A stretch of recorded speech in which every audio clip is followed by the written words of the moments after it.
바로 이것을 위하여 여러분은 부르심을 받았습니다. 그리스도께서는 여러분을 위하여 고난을 당하심으로써 여러분이 자기의 발자취를 따르게 하시려고 여러분에게 본을 남겨 놓으셨습니다. 그는 죄를 지으신 일이 없고 그의 입에서는 아무런 거짓도 찾아볼 수 없었습니다. 그는 모욕을 당하셨으나 모욕으로 갚지 않으시고 고난을 당하셨으나 위협하지 않으시고 정의롭게 심판하시는 이에게 다 맡기셨습니다.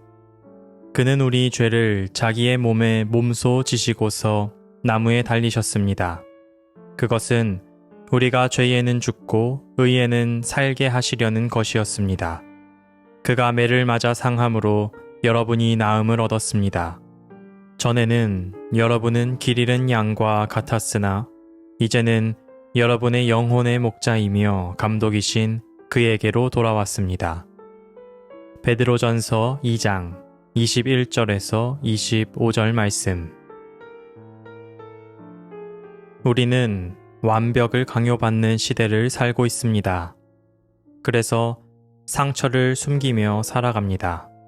아니, 어쩌면 상처를 숨기는 것을 넘어 흠없는 사람처럼 보이기 위해 애쓰며 살아갑니다. 스마트폰 속에 있는 타인의 일상에는 흔한 굴곡 하나 보이지 않습니다.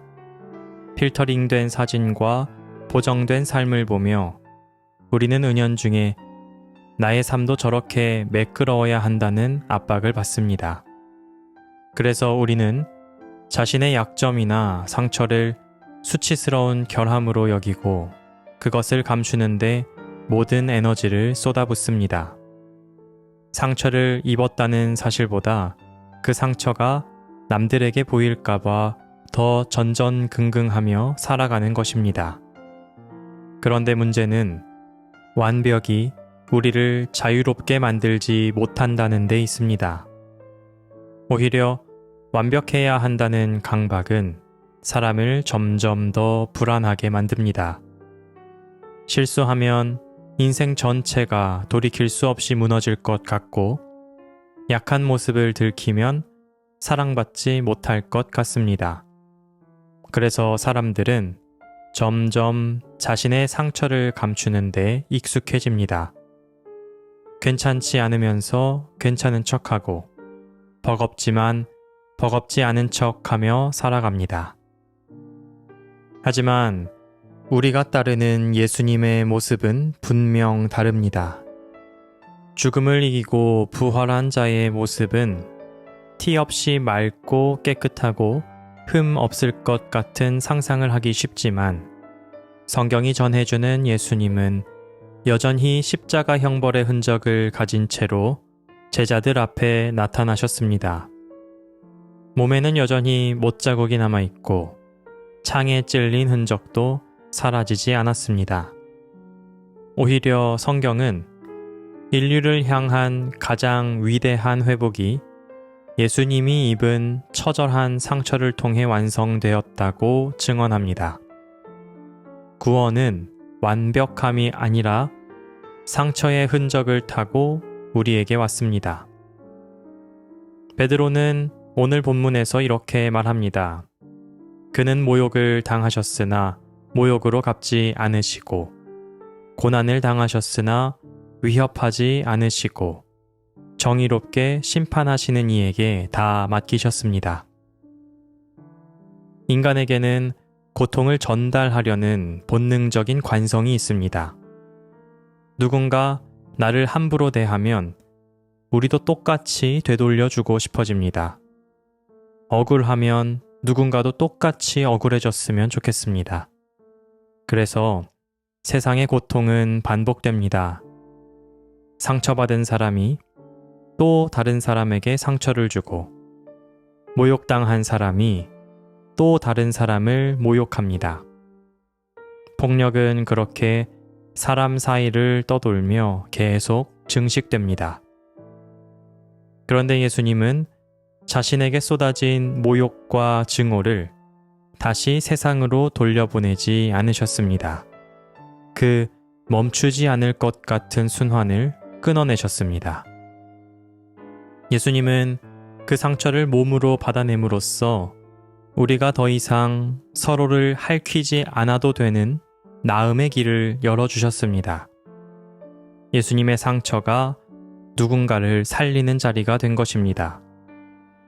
그래서 부활신앙을 믿는 것은 상처 없는 사람이 되기를 희망하는 것이 아니라 상처를 통해 더 이상 누군가를 해치지 않는 사람이 되어가는 과정입니다. 하지만 고난이 깊어지면 우리는 왜 하필 나에게만 이런 일이 일어날까? 라는 질문을 피할 수 없습니다. 고난을 나만 겪는 특별한 불행이나 내 인생이 잘못되었다는 실패의 증거로 받아들이기 때문입니다. 하지만 베드로는 고난이 우리의 부르심 안에 포함되어 있다고 말합니다. 이 말은 고난이 꼭 필요하다는 의미는 아닙니다. 우리가 발을 딛고 사는 이 세상에서 고난은 누구도 피해갈 수 없는 보편적인 현실임을 정직하게 인정하자는 것입니다. 우리가 어려운 상황에 놓여 있다고 해서 길 잃은 양처럼 방황하며 숲을 헤매고 있어도 우리는 여전히 영혼의 목자이며 감독이신 분의 시선 안에 있습니다. 하나님은 우리가 한 번의 방황도 없이 바른 길만 걷는 완벽한 양이 되기를 요구하지 않으십니다. 그리스도인의 삶이 증거하는 것은 믿음으로 매끄러운 삶을 살게 되었다는 증명이 아니라 상처가 하나님의 숨결 안에서 어떻게 아물어 가는지를 보여주는 삶에 있습니다. 우리가 겪은 실패담, 숨기고 싶은 열등감, 고난의 흔적들은 결코 헛되지 않습니다. 그것들은 훗날 누군가에게 나도 그 어려운 길을 지나왔어. 하지만 봐봐, 여기까지 올 수 있었어. 라고 말해줄 수 있는 살아있는 이정표가 될 것입니다. 하나님은 우리가 상처받지 않도록 인생의 모든 장애물을 치워버리시는 분이 아닙니다. 또한 이미 생겨버린 흉터를 없었던 일처럼 깨끗이 지워버리시지도 않습니다. 만약 하나님이 우리의 모든 아픈 기억과 흔적을 지우개로 지우듯 없애버리신다면 그 아픔을 통과하며 얻은 깊이와 타인을 향한 너그러운 시선조차 함께 사라져버릴지 모릅니다. 사실 상처는 자랑할 만한 훈장도 아니지만 그렇다고 평생 숨기며 자책해야 할 수치도 아닙니다.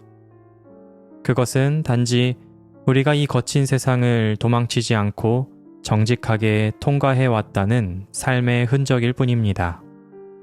그러니 자신의 약함과 상처를 감추기 위해 너무 애쓰지 않았으면 좋겠습니다. 완벽하게 보여야 한다는 강박에서 내려와 있는 그대로의 내 모습을 가만히 긍정해 봅시다. 나의 서툰 모습과 아픈 흔적들조차 하나님의 이야기 안에서는 누군가를 살리는 이정표가 될 수 있음을 믿으면서 말입니다. 우리의 삶의 결마다 새겨진 그 흉터들이 절망의 숲을 헤매는 이들에게 당신도 다시 일어설 수 있다고 말해주는 따뜻한 소망의 이정표가 되기를 간절히 바랍니다. 하나님, 우리가 입은 상처를 인생의 실패나 수치로 여기지 않게 하시고 그 아픔 때문에 스스로를 미워하거나 누군가를 더 아프게 하는 사람이 되지 않게 해 주십시오. 우리가 견뎌낸 삶의 굴곡들이 누군가에게는 소중한 이정표가 될 수 있음을 믿게 해 주십시오.